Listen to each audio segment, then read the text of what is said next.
Hi மக்களே. நாங்க தமிழ் சினிமால நிறைய தமிழ் பாடல்கள் கேட்கிறோம். இப்போ ஒரு காலகட்டத்துல எந்த விதமான ஆங்கில வார்த்தை கலப்புமே இல்லாம முழுக்க முழுக்க தமிழ்லயே வரிகள் எழுதியிருப்பாங்க எழுத்தாசிரியர்கள். அதாவது பாடலாசிரியர்கள். இந்த காலத்துல நிறைய தமிழ் பாடல்கள் ஆங்கில வார்த்தைகள் நிறையவே வருது. ஆனாலும் ஒரு சில தமிழ் பாடல்கள்ல அழகான தமிழ் வார்த்தைகள் பயன்படுத்தியிருப்பாங்க. அதுல அர்த்தம் எங்களுக்கு சில வேளைகள்ல தெரியாம இருக்கும்.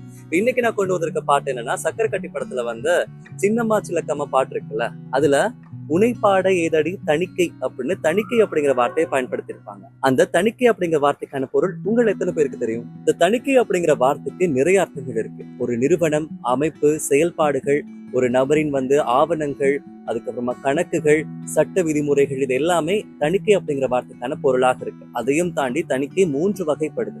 உள் தணிக்கை, வெளி தணிக்கை, இணக்க தணிக்கை. உள் தணிக்கைனா ஒரு நிறுவனத்துக்குள்ள ஊழியர்கள் செய்யக்கூடிய விஷயங்கள் உள் தணிக்கை அப்படின்னு சொல்றாங்க. வெளி தணிக்கைனா சுயாதீனமா தணிக்கையாளர்கள் செய்யக்கூடிய விஷயங்கள் வெளி தணிக்கை அப்படின்னு சொல்றாங்க. இணக்க தணிக்கைனா இப்போ ஒரு சட்ட விதிமுறைகள் இருக்குன்னா அது சரியா பின்பற்றுறாங்களா அப்படின்னு பாக்குறது இணக்க தணிக்கை அப்படின்னு சொல்றாங்க.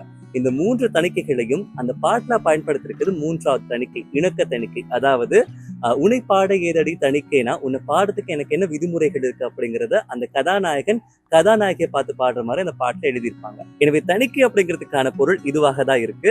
அதே மாதிரி சக்கரக்கட்டி படத்திலேயே இன்னொரு பாட்டு வரும், மருதானி.